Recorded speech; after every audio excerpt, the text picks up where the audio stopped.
নেতারে কিয়ামতের ময়দানে জিজ্ঞেস করা হবে, তুই যে নেতা হইছিলি মানুষের দায়িত্ব কদ্দুর পালন করছত, নাকি মদ খাইয়া বোতল খাইয়া ঘুমাইছত, নাকি বালু চুরি করছত, পাথর চুরি করছত, টেন্ডারবাজি করছত, গোপনে গোপনে চান্দাবাজি করছ, এই হিসাব নিবে কে? নেতা হওয়া এটা ভালো কাজ না। যারা আল্লাহকে ভয় পায় তারা নেতৃত্ব পাইলে কান্না করে, আর যারা দুনিয়া লুটে পুটে খাইতে চায় হেতে নেতৃত্ব পাইলে দামি একটা চেয়ার বানায়। কি বানায়? দামি একটা সিংহাসন বানায়। রানী বিলকিস যতদিন আল্লাহকে ভয় করে নাই ততদিন একটা দামি নামি দামি একটা বিশাল সিংহাসনে বসা ছিল, কিন্তু যে মাত্র আল্লাহকে চিনছে তখন ঘোষণা দিছে আসলাম তো মা সুলাইমান। সুলাইমান সেজদা করে যে আল্লাহকে, আমি বিলকিস সেজদা করি সেই আল্লাহকে। চুরি করুন দেখুনি, চোর আসেনি বাংলাদেশে? ও আজকে বেশি গরম হইতেছে আজকে? এরকম নাই। ম্যানেজার সাহেব, ক্যাশে টাকাটা আসছে, এটা তোমার না, তুমি এটা দায়িত্বশীল। প্রত্যেককে জিজ্ঞেস করা হবে মালিকের পাই পাই টাকা পাহারা দিছ না কি করছ। কাপড় বেচছে 10,000 টাকা, 1,000 টাকা পকেট, এরকম চোর আছেন? বেকারির দোকানে চকলেট বেচছে, হেডও টাকা পকেটে লয়ে লাইছে, দেখছে কে? মাছ বিক্রি করে মালিকের টাকা পকেটে, এক কথায় শেষ। মালিকে দিছে তার মাছের গ্যার বা প্রজেক্ট পাহারা দেওয়ার জন্য, হেতে মাছ কিনে না, রাতের বেলা বড়শি দিয়া দৈরা দৈরা নিয়ে ছেলে মেয়েরে খাওয়ায়। বিচার বোধহয় হবে না? এরকম লোক নাই। আর নেতারাদের তো কথাই না, নেতারা তো সরকারি সম্পদ নিজেরই মনে করে। শেষ হয় নাই হাদিসের লাস্ট, রাসূল বলছেন আলা সাবধান। কে বলতেছেন? রাসূল। কে বলতেছেন? রাসূলুল্লাহ বলছেন আলা সাবধান। এরপরে কি বলছেন? ফাকুল্লুকুম রাইন, তোমরা সবাই দায়িত্বশীল। সুবহানাল্লাহ পড়েন। ফাকুল্লুকুম রাইন, তোমরা সবাই কোনো না কোনো জায়গায় দায়িত্বশীল। অকুল্লুকুম মাসউলুন আন রাইয়াতি, তোমাদের প্রত্যেককে দায়িত্বের ব্যাপারে আল্লাহর কাছে জবাবদিহিতা করতে হবে। গ্রামে গ্রামে কিছু জানোয়ার আছে, এদের মানুষ কই না, এই যে সারাদিন লুডু খেলে, সারাদিন ক্যারাম বোর্ড খেলে, সারাদিন ঘুরে আড্ডা মারে, ছেলে মেয়ের খবর নাই, স্ত্রীর খবর নাই, এমন বেয়াদব আসেনি? এই ব্যাপারে ধরবে কে? এরপরে আপনারা মনে মনে করবেন মোল্লা ভাই খালি পুরুষরে ধরবে, বউর কি হইব? বউর ব্যাপারে এবার রাসূল বলতেছে ওয়াল মারআতু রাইয়াতুন আলা বাইতি জাওজিহা, আর প্রত্যেক মহিলারা হলো তার পরিবারের দায়িত্বশীল। কথা কন না কেন? প্রত্যেক মহিলারা তার স্বামীর ঘরের কি দায়িত্বশীল। ওয়া ওয়ালাদিহি, ছেলে মেয়ের দায়িত্বশীল। ওয়াহিয়া মাসউলাতুন আনহুম, এক একটা মহিলাকে কিয়ামতের ময়দানে আল্লাহ ধরবে আর বলবে জামাই যে বিদেশ গেছিল গা তোরে রাইখা, কার সাথে হোয়াটসঅ্যাপে মেসেঞ্জারে প্রেম মারাইছ, কথা মারাইছ, মজার মজার মেসেজ দিছিলি, ছেলে মেয়ের দায়িত্ব পালন করিস নাই, ছেলে মেয়েরে পড়ার টেবিলে দিয়া নিজে টিকটক দেখছ, প্রত্যেকটার জবাব দিয়ে যাও। সারাদিন টিকটক মারাইছ, আছে এর মহিলা? আমারে পছন্দ করলে করুক, না করলে নাই, আমার কারো পছন্দের দরকার নাই। ছেলে মেয়েরে পড়ার টেবিলে দিয়ে টেলিভিশন দেখে টিকটক চালায়, স্বামীটা বিদেশ থেকে পাথর কইটা টাকা কামায়, আর এই ভিডিও আরেক বেড়ারে মেসেঞ্জারে কথা কয়। মালেক দারোগার বাম্বু খাবা, এ কথা মোল্লার না আল্লাহ? ওয়াল মারআতু রাইয়াতুন আলা বাইতি জাওজিহা, প্রত্যেকটা মহিলা তার স্বামীর ঘরের দায়িত্বশীল। ওয়া ওয়ালাদিহি, তার ছেলে মেয়ের দায়িত্বশীল। ওয়াহিয়া মাসউলাতুন, ওই মহিলাকে জিজ্ঞেস করা হবে আনহুম, তার দায়িত্বের ব্যাপারে, দায়িত্ব কতটুকু পালন করছ। স্বামী তো স্বামীর জন্য দুধ গরম করতেছ, দুধটা চুলার উপরে রাইখা টিকটক চাইতেছে, দুধ শেষ। ঘটনা সত্য না মিথ্যা? তরকারি বসাইছে, লবণ দেয় নাই, ভালো করে কিচ্ছু দেয় নাই, হেবে দিয়ে টেলিভিশন লইয়া ব্যস্ত, মোবাইল লইয়া ব্যস্ত, তো তোমার বিচার কে করবে? এ কথা কি আমার না আল্লাহর? স্বামীর প্রত্যেকটা টাকা তোমার কাছে আমানত, স্বামীর প্রত্যেকটা সন্তান তোমার কাছে আনামত, স্বামীর প্রত্যেকটা দেওয়া স্বর্ণ অলংকার তোমার কাছে আমানত, স্বামীর ইজ্জত তোমার কাছে আমানত, স্বামীর পরিবার তোমার কাছে আমানত। খেয়ানত করবা, আল্লাহর আদালতে ধরা পড়বা। 5টি আমল আপনার সম্মান, মর্যাদা, প্রজ্ঞাকে বৃদ্ধি করে দেয়। সুবহানাল্লাহ। কয়টা আমল? প্রত্যেকটা আমলের বিশাল বিশাল আলোচনা, সবগুলা তো করা যাবে না। 5টি আমল সম্পদ এবং সম্মানকে বৃদ্ধি করে দেয়। সুবহানাল্লাহ। সম্মানও দিবে, সম্পদও দিবেন। 1 নাম্বার, নিয়মিত যারা তাওবা করে, কার কাছে? 2 নাম্বার, আল্লাহর জন্য যারা দান করে, সদাকা করে, নিজের জান মাল সময়কে যারা নিয়মিত কোরবানি দেয়, আল্লাহ তাদের মর্যাদা বাড়ায়া দেয়। 3 নাম্বারে যারা উমরা করে, তাদের সম্মান এবং মর্যাদা সম্পদ আল্লাহ বাড়ায়া দেয়। 4 নাম্বার, সকল কাজে যারা বিসমিল্লাহ বলে, আল্লাহর উপরে তাওয়াক্কুল করে, আল্লাহ তাদের মান সম্মান সম্পদ বাড়ায়া দেয়। আর 5 নাম্বার, সকাল সকাল যেই জাতি কর্মে লিপ্ত হয়, ওই জাতিকে আল্লাহ সম্পদ আর সম্মান বাড়ায়া দেয়। 5 নাম্বার পয়েন্টটা দারুণ একটা পয়েন্ট। সেটা কি? সকাল সকাল যারা কাজে লেগে যায়, তাদের সম্মান আর সম্পদ বৃদ্ধি করে কে? এখন আপনারা যারা কাজ করছেন জীবনে, মুরব্বীরা বলবেন, সকালের 1 ঘন্টার কাজ আর দুপুরের 3 ঘন্টার কাজ, কোনটা বেশি বরকত? কোনো সন্দেহ আছে? এটা তিরমিজির হাদিস। রাসূল বলছেন, সকালের কাজে আল্লাহ বরাকা দান করেন। এই জন্য মুমিন কখনো ফজরের পরে ঘুমায় না। হার্টের ডাক্তারের কাছে গেলে, ডায়াবেটিক্সের ডাক্তারের কাছে গেলে সকালে ঘুমাইতে কয় না সজাগ থাকতে কয়? ঘরে বসে থাকতে কয় না হাঁটতে কয়? কেন বলে? কেন বলে? আপনি আগের দিনে, আপনারা যারা মুরব্বী আছেন, আগের দিনে সমাজে লাঠিওয়ালা গুচা মানুষ ছিল না? 110 বছর 120 বছর ছিল নি? এই লোকগুলো এত হায়াত পাইছে, এত শক্তিশালী কেন ছিল আপনি জানেন? তার কারণ হলো, এই লোকগুলা এশার নামাজ পড়ে আর কোনো দেরি নাই, টকশো দেখতো না, টেলিভিশন দেখতো না, গান শুনতো না, ঘরের বাতি নিবাইয়া ঘুমায়া যাইতো, একটানা ঘুমাইতো ফজর পর্যন্ত। ফজরের আজান দিলে তারা, অনেক লোক ছিল যারা লাঙ্গল দিয়া হাল চাষ করতো, গরু দিয়া ফজরের আগে যাইয়া জমি চাষ করে ফেলতো। এই লোকগুলার শক্তিও ছিল বেশি। তার কারণ আল্লাহ পাক বলছেন, ওয়াজআলনা নাওমাকুম সুবাতা, আমি ঘুমকে শান্তির প্রতীক বানাইছি। ঘুমের একটা সময় আছে। কয়েকদিন আগে হার্টের ডাক্তারের কাছে আমি গেছিলাম, উনি আমার সাথে আধা ঘন্টা কথা বলেছেন। তিনি আমাকে বলছেন, মোল্লা ভাই, আমরা যে ঘুমাই, এই ঘুমের মূল সময়টাই হলো রাত 9টা থেকে ভোর 4টা পর্যন্ত। এরপরে যদি আপনি ঘুমান, ঘুমের হক আদায় হবে না।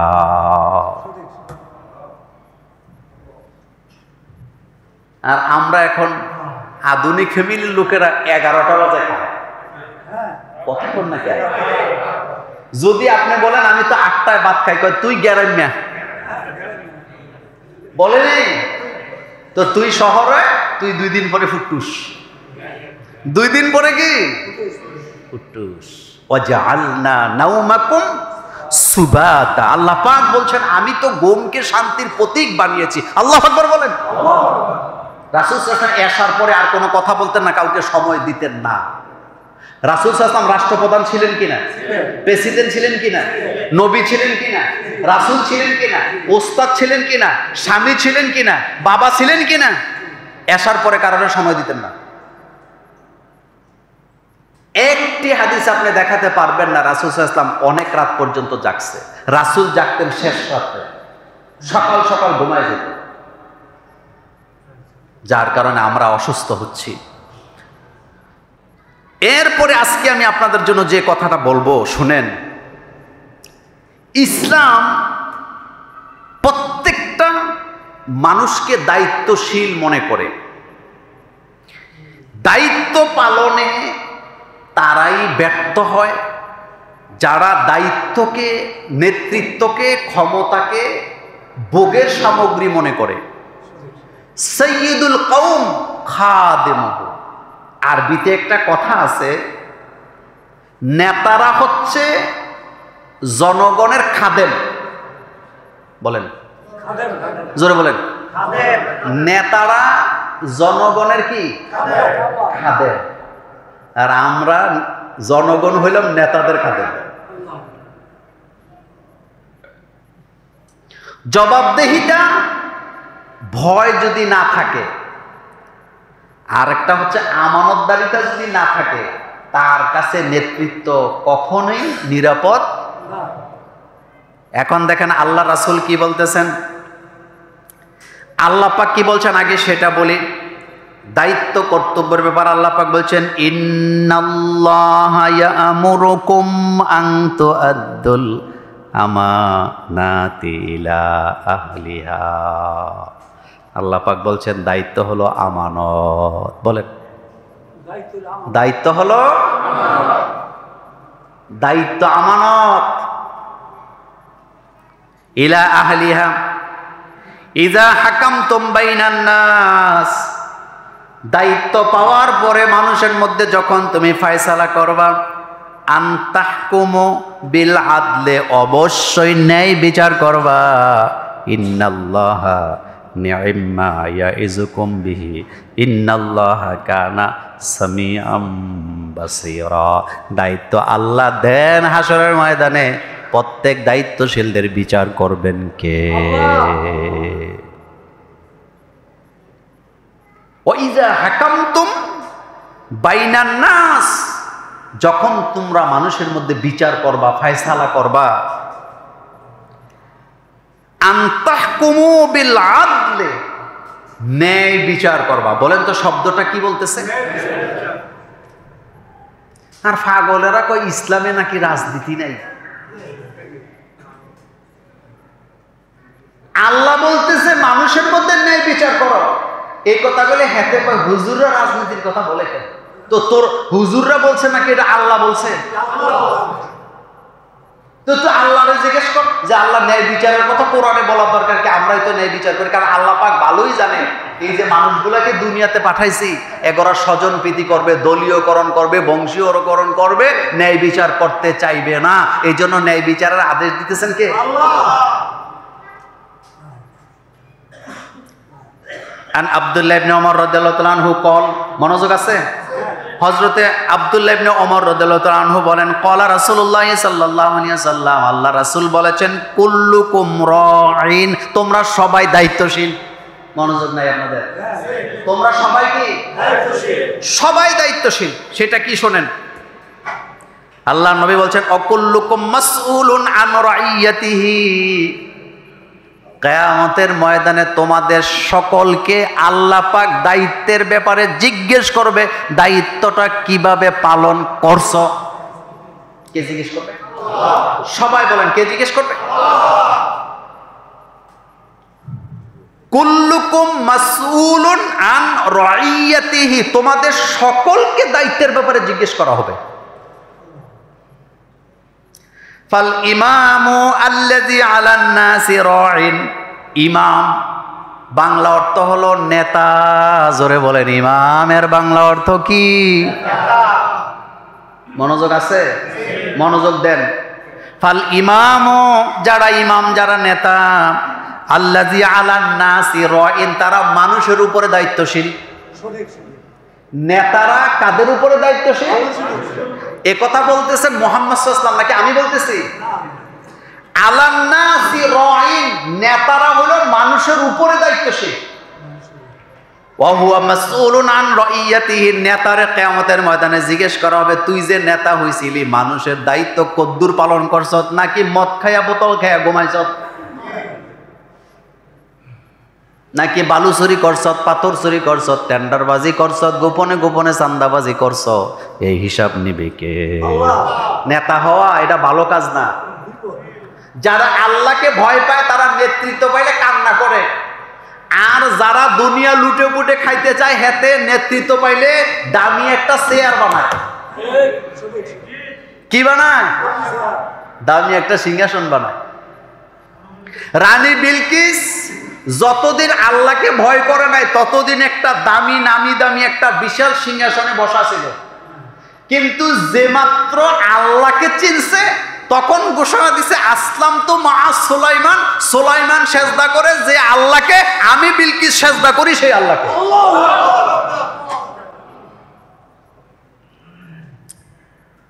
ওয়াররাজুলু রাইন আলা আহলি বাইতিহি, যারা পুরুষ, বলেন পুরুষ, আমরা পুরুষ না? এই যে সাধারণ কি কথা কন না কেন? পুরুষ, এটি পুরুষ, এই শব্দ এটি কি? রাসূল বলতেছেন ওয়াররাজুলু রাইন আলা আহলি বাইতিহি, যারা পুরুষ তারা হলো তাদের পরিবারের দায়িত্বশীল। ওয়াহুয়া মাসউলুন আন রাইয়াতিহি, প্রত্যেকটা পুরুষকে হাসরের মাঠে দাঁড়া করায় আল্লাহ জিজ্ঞেস করবে পরিবারের দায়িত্ব ঠিকমতো পালন করছো নাকি? জোরে কর না, নাকি স্কেলে বয়া বয়া সময় কাটাইছ, জবাব দিয়া যাও। এই যে পায়ের রূপে পা তুললে বইয়া দোকানে সময় কাটাইতেছেন, হাসরের মাঠে জিজ্ঞেস করবে। রজুল বলা হয়েছে, ওর রজুলু রাইন আলা আহলি বাইতিহি, সে হলো পরিবারের দায়িত্বশীল। ওয়া হুয়া মাসউলুন আন রাইয়াতি, প্রত্যেকটা পুরুষকে আল্লাহ জিজ্ঞেস করবে পরিবারের দায়িত্ব কতদূর পালন করছো। আপনি সেদিন কইেন একটারে বেশি দিয়ে আরেকটারে কম দিছি, এরকম বাপ নাই, জুমুরে নাই। আপনি হাসরের মাঠে বললেন যে এক ফলারে আদর করে 10 শতক আলাদা লিখে দিছি, আরেকটারে ঠকায় দিছি, বাম্বু ছিলেন নি?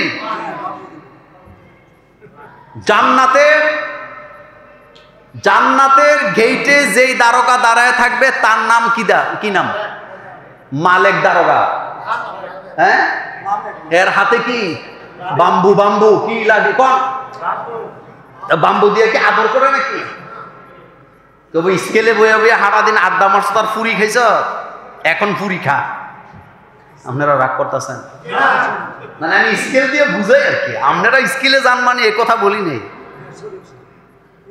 আপনি লুডো খেলতেছেন, তাস খেলতেছেন, আপনি জুয়া খেলতেছেন, পরিবারের দায়িত্ব পালন না করে হাসরের মাঠে আল্লাহর আদালত থেকে বাঁচতে পারবেন না।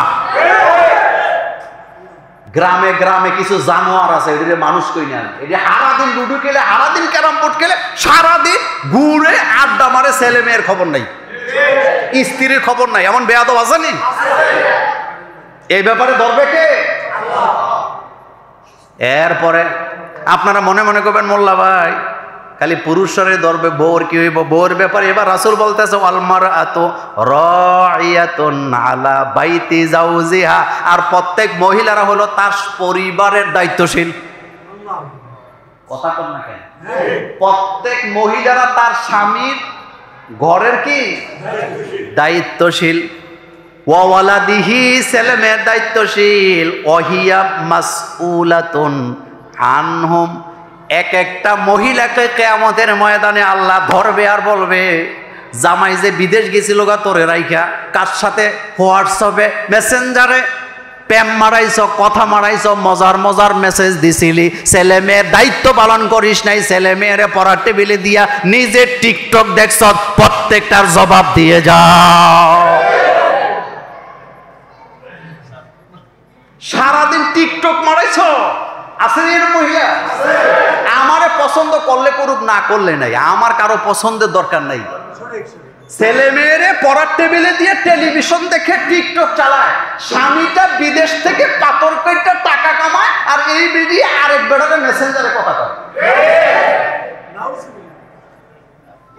মালেক দারোগার বাম্বু খাবা, এ কথা মোল্লার না আল্লাহ? ওয়াল মারআতু রাইয়াতুন আলা বাইতি জাওজিহা, প্রত্যেকটা মহিলা তার স্বামীর ঘরের দায়িত্বশীল। ওয়া ওয়ালাদিহি, তার ছেলে মেয়ের দায়িত্বশীল। ওয়াহিয়া মাসউলাতুন, ওই মহিলাকে জিজ্ঞেস করা হবে আনহুম, তার দায়িত্বের ব্যাপারে, দায়িত্ব কতটুকু পালন করছো। স্বামীর জন্য দুধ গরম করতেছ, দুধটা চুলার উপরে রাইখা টিকটক চাইতেছে, দুধ শেষ। ঘটনা সত্য না মিথ্যা? তরকারি বসাইছে, লবণ দেয় নাই, ভালো করে কিচ্ছু দেয় নাই, হেভি দিয়ে টেলিভিশন লইয়া ব্যস্ত, মোবাইল লইয়া ব্যস্ত। তো তোমার বিচার কে করবে? এ কথা কি আমার না আল্লাহ? স্বামীর প্রত্যেকটা টাকা তোমার কাছে আমানত, স্বামীর প্রত্যেকটা সন্তান তোমার কাছে আনামত, স্বামীর প্রত্যেকটা দেওয়া স্বর্ণ অলংকার তোমার কাছে আমানত, স্বামীর ইজ্জত তোমার কাছে আমানত, স্বামীর পরিবার তোমার কাছে আমানত। খেয়ানত করবা, আল্লাহর আদালতে ধরা পড়বা।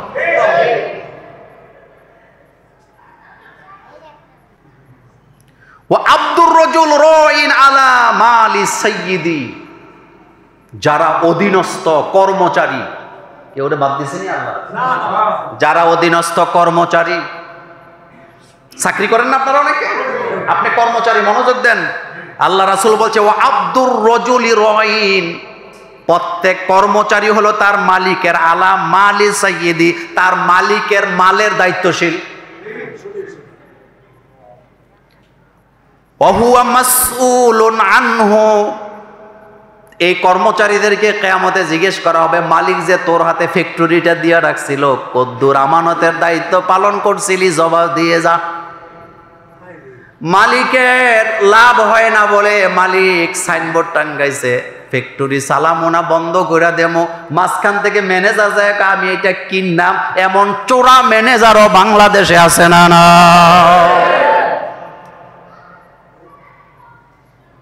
ফ্যাক্টরিটা তোমার আব্বার না, এটা তোমার মালিকের, আর তুমি হইলে দায়িত্বশীল। ও আব্দুর রাজুলি রাইন আলা মালি সাইয়্যিদি, তার মালিকের মালের দায়িত্বশীল। চুরি করন দেখুনি, চোর আসেনি বাংলাদেশে? ও আজকে বেশি গরম হইতেছে আজকে, এরকম নাই। ম্যানেজার সাহেব, ক্যাশে টাকাটা আসছে, এটা তোমার না, তুমি এটা দায়িত্বশীল। প্রত্যেককে জিজ্ঞেস করা হবে, মালিকের পাই পাই টাকা পাহারা দিছ না কি করছ?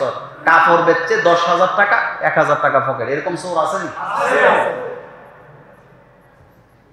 বেকারির দোকানে চকলেট বেচছে, হেডও টাকা পকেটে লয়ে লাইছে, দেখছে কে? মাছ বিক্রি করে মালিকের টাকা পকেটে, এক কথায় শেষ। মালিকে দিছে তার মাছের গ্যার বা প্রজেক্ট পাহারা দেওয়ার জন্য, হেতে মাছ কিনে না, রাতের বেলা বড়শি দিয়া দৈরা দৈরা নিয়ে ছেলে মেয়েরে খাওয়ায়। বিচার বোধহয় হবে না? এরকম লোক নাই। আর নেতারাদের তো কথাই না, নেতারা তো সরকারি সম্পদ নিজেরই মনে করে। শেষ হয় নাই, হাদিসের লাস্ট রাসূল বলছেন, আলা সাবধান। কে বলতেছেন? রাসূল। কে বলতেছেন? রাসূলুল্লাহ বলছেন আলা সাবধান। এরপরে কি বলছেন? ফাকুল্লুকুম রাইন, তোমরা সবাই দায়িত্বশীল। সুবহানাল্লাহ পড়েন। ফাকুল্লুকুম রাইন, তোমরা সবাই কোনো না কোনো জায়গায় দায়িত্বশীল। অকুল্লুকুম মাসউলুন আন রাইয়াতি, তোমাদের প্রত্যেককে দায়িত্বের ব্যাপারে আল্লাহর কাছে জবাবদিহিতা করতে হবে। চেতনা ব্যবসায়ীদের খবর আছে, চেতনা ব্যবসায়ীদের কি আছে? খবর আছে। এখন আমরা জানবো রাসূলুল্লাহ সাল্লাল্লাহু আলাইহি সাল্লামকে আমরা স্বপ্নে দেখতে চাই নাকি চাই না? কে কে চান? হাত তোলেন তো দেখি। আমরা রাসূলকে স্বপ্ন দেখতে চাই? চাই, আলহামদুলিল্লাহ। চাই কি না? চায় না এমন মানুষ আছে নাকি? রাসূলুল্লাহ সাল্লাল্লাহু আলাইহি সাল্লামকে যদি আপনি স্বপ্নে দেখতে চান, গোপনে 5টা আমল করবেন। কয়টা? জোরে বলেন কয়টা? আর রাসূলকে স্বপ্ন দেখা মানে রাসূলকেই দেখা, কারণ রাসূলের বেশভূষা শয়তান ধরতে। আপনি যে মোল্লা নাজিমকে স্বপ্নে দেখছেন, হতে পারে এটা শয়তান। আপনি যে সাদা চুল সাদা দাড়িওয়ালা পীর সাহেবের স্বপ্ন দেখছেন, হতে পারে এটা শয়তান। শুধু একজনের বেশভূষা শয়তান ধরতে পারে না। আব্দুল কাদের জিলানীর বেশভূষা শয়তান ধরতে পারে, মাইনুদ্দিন চিশতি রহমতুল্লাহ আলাইহিটাও পারবে, বড় আলেমেরটা পারবে, বাইতুল মুকাদ্দমের খতিবেরটাও পারবে, সাইদি সাহেবেরটা পারবে, মিজানুর রহমান আজহারিটা পারবে। সমস্ত পীরদের বেশভূষা শয়তান ধরতে পারবে, শয়তান শুধুমাত্র রাসূলুল্লাহর বেশভূষা ধরতে পারে না। এটা যেন মাথায় থাকে সব সময়। শয়তান শুধুমাত্র একজনের বেশভূষা ধরতে পারে না, সেটা কে? মুহাম্মাদুর। এবার আসেন, রাসূল বলছেন ক্বালা রাসূলুল্লাহ সাল্লাল্লাহু আলাইহি ওয়াসাল্লাম ওয়ামান রানি, যে ব্যক্তি আমারে দেখলো ফিল মানামে, ঘুমের ভিতরে স্বপ্নে, ফাকাদ রানি, সে অবশ্যই আমি মুহাম্মদ সাল্লাল্লাহু আলাইহি ওয়াসাল্লামকে স্বপ্নে দেখলো। ফাইন্না শাইতানা লা ইয়াতামাসসালু ফি সূরাতি, রাসূল বলেন শয়তান একমাত্র আমার সূরত ধরতে পারে না। সুবহানাল্লাহ ভাইজি, সুবহানাল্লাহ। শয়তান কার সূরত ধরতে পারে না? নবীজির সূরত ধরতে পারে না। ওমান কাযাবা আলাইয়া মুতাআম্মিদান, কিন্তু রাসূল বলছে আমার ব্যাপারে যারা মিথ্যা বলবে অথবা আমার ব্যাপারে না দেখে যদি কেউ মিথ্যা কথা বলে, ফালিয়াতা বাওয়া মাকাদাহু মিনান নার, সে যেন নিজের ঠিকানা নিজে জাহান্নামে করলো।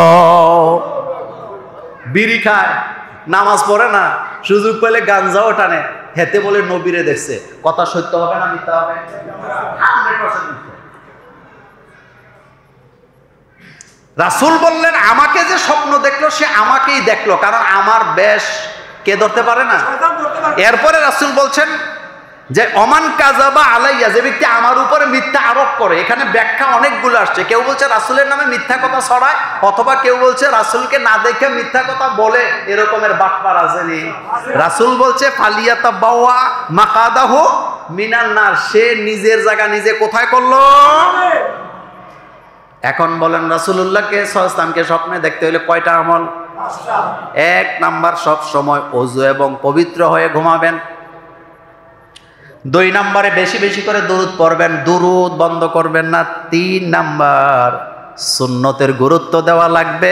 4 নাম্বার, হৃদয়ে সব সময় রাসূলুল্লাহর ভালোবাসা ফিল করতে হবে। প্রেমিকারে ফিল করতে করতে পাগল হয়ে যায়, প্রেমিকের জন্য আত্মহত্যা করে ফিল করতে করতে এমন ঘটনা কথা কন না কেন আছে না? এই যে একটা মেয়ে একটা ছেলেরে ফিল করতে করতে পাগল হয়ে গেছে, দুনিয়ার কারোরে আর ভালো লাগে না, এইটাই আমার লাগবে, এরকম বলেনি?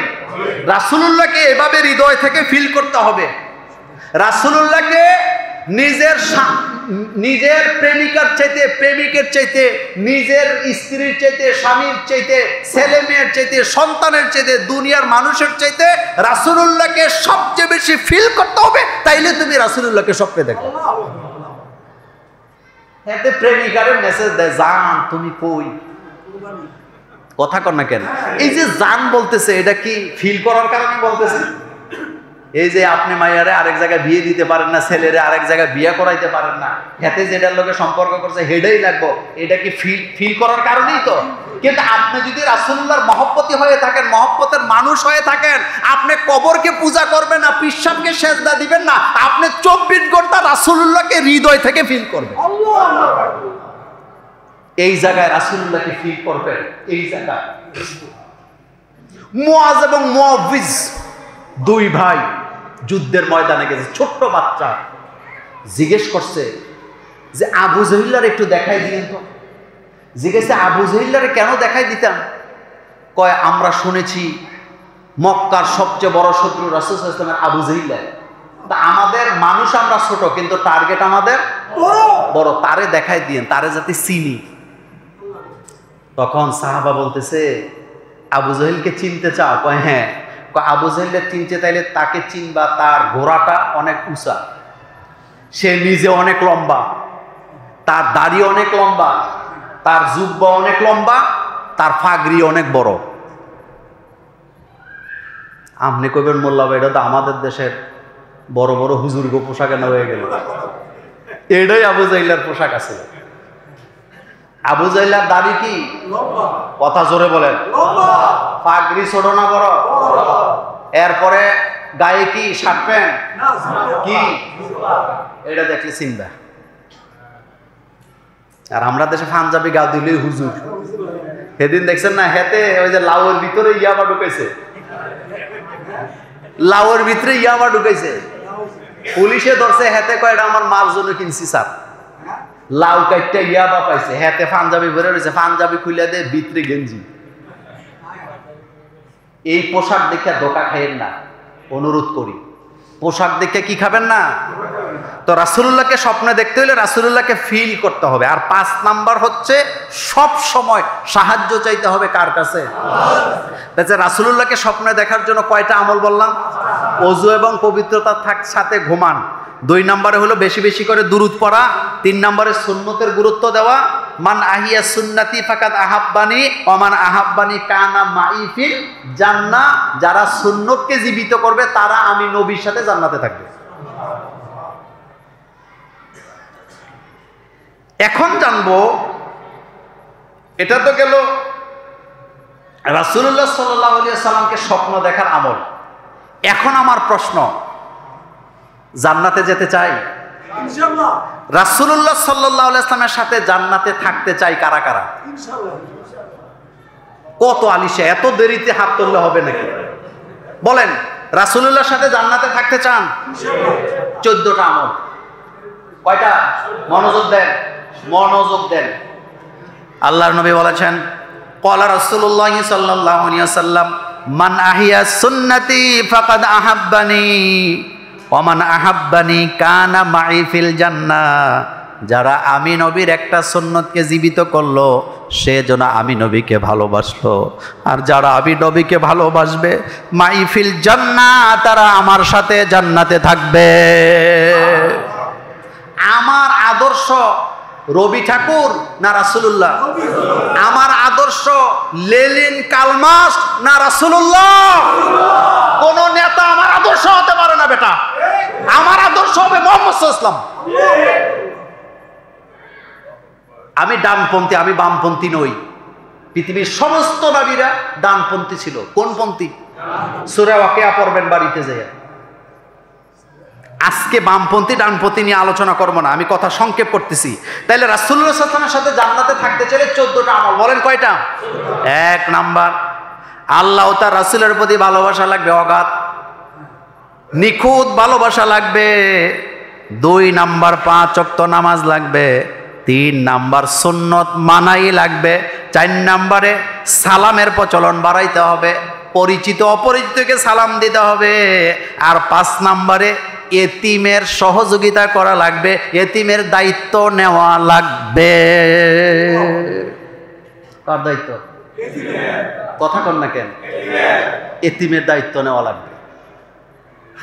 বাতিজা বাতিজি যদি এতিম হয়, আপনার দায়িত্ব তাদেরকে দেখাশোনা করা।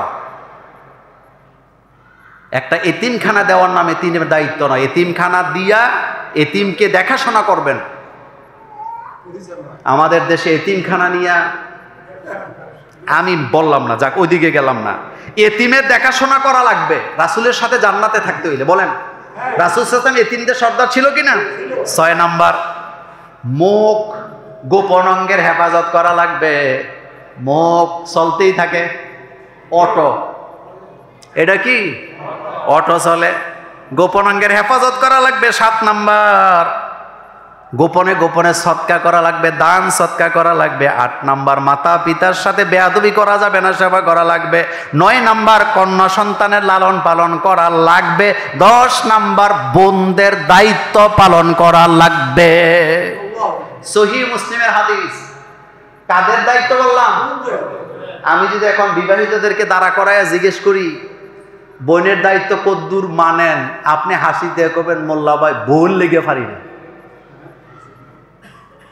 এরম বউ আছে নি?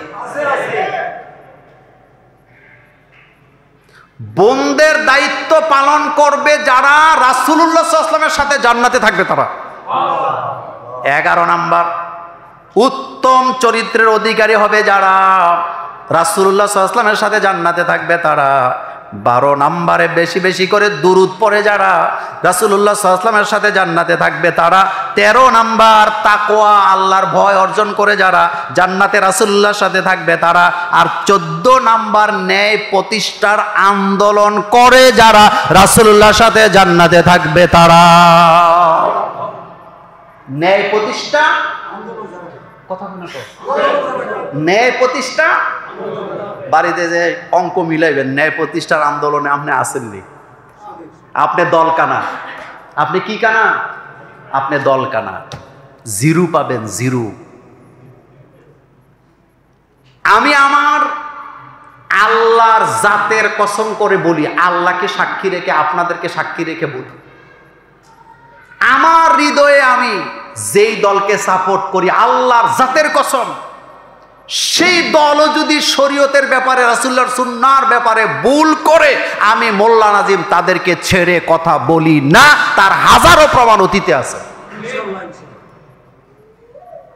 পক্ষে গেলে দোস্ত, বিপক্ষে গেলে গালি দিবেন, এটা যেন হয় না।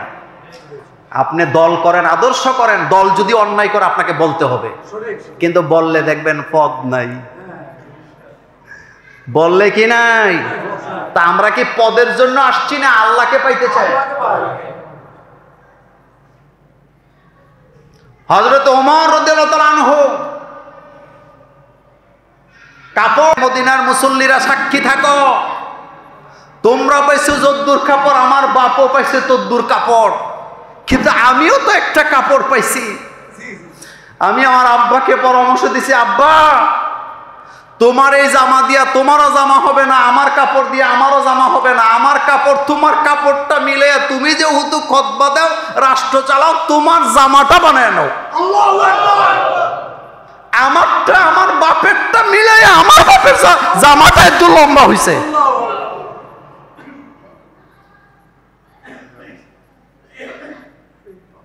আর আমার দেশের চেতনা ব্যবসায়ীরা ইসলামের কথা বললে, আদর্শের কথা বললে আমাদেরকে ট্যাগ লাগায়া দেয়।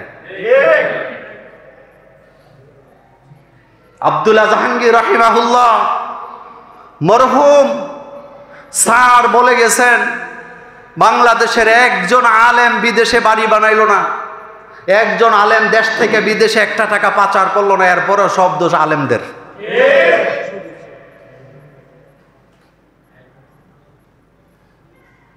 কথা তো বললে লম্বা হয়, কথা বলার জন্যই তো জন্ম নিয়েছি। আমরা থামবো না ততদিন আল্লাহ আমাদেরকে থামাবে না, কারণ আল্লাহ আমাদেরকে হক কথা বলার জন্য দুনিয়াতে পাঠাইছে। আল্লাহর জাতের কসম করে বলি, আমরা দুনিয়ার কোন রক্ত চক্ষুকে ভয় করে জুম্মার খুতবাও দেই না, ওয়াজও করি না, ময়দানেও কথা বলি না, কথা বলি শুধুমাত্র আল্লাহর জন্য। এই 20 বছর 22 বছর ধরে যত কথা বলেছি, আল্লাহর কসম আল্লাহর জন্য বলেছি। ভবিষ্যতেও কার জন্য বলবো? আল্লাহ পাকের জন্য বলবো, কারণ আল্লাহ পাক বলছে উখরিজাত লিন-নাস তা'মুরুনা বিল মা'রুফ ওয়া তানহাউনা আনিল মুনকার। তোমাদেরকে দুনিয়াতে পাঠাইছি আমি, চুজ করেছি আমি, বাছাই করেছি আমি। কাজ হলো ভালো কাজের আদেশ করবা, মন্দ কাজ থেকে মানুষকে কি করবা। কাশেম ভাইয়ের সাথে আমার সম্পর্ক ভালো, কালাম ভাইয়ের সাথে আমার সম্পর্ক ভালো, আমাদের ইঞ্জিনিয়ার কবির ভাইয়ের সাথে আমার সম্পর্ক ভালো। আপনি মনে করেন না তারা যদি কোনো অন্যায় করে আমি তাদেরকে ছেড়ে দেব? আল্লাহর কসম, তারা যদি মসজিদের ব্যাপারে, মাদ্রাসার ব্যাপারে, সমাজের ব্যাপারে কোনো অন্যায় করে, আমি তাদের মুখের উপরে প্রতিবাদ করব, আমাকে থামাতে পারবেন না। এই জন্যই আমার জন্ম হয়েছে। জীবন কয়বার? জোরে বলেন, জীবন কয়বার? একবারই আসছি, একবারই যাব। আমি আমার মাথা নত করব কার কাছে? এটা যদি রাজনীতি হয় এটা রাজনীতি, এটা যদি সমাজনীতি হয় এটা সমাজনীতি, এটা যদি শিক্ষানীতি হয় এটা শিক্ষানীতি, কিন্তু কাউকে ছেড়ে কথা বলার দরকার নাই, কারণ অন্যায়ের প্রতিবাদ করার জন্যই আমরা এসেছি। আল্লাহ আমাদেরকে বুঝার তৌফিক দান করুক, আমরা বলি আমিন। আমার কলিজার ভাইয়েরা, আপনারা রাগ করছেন? কথা তো অনেক বলার ছিল, সবটা নোট শেষ করা গেল না, এখানে একটু দেরি হয়ে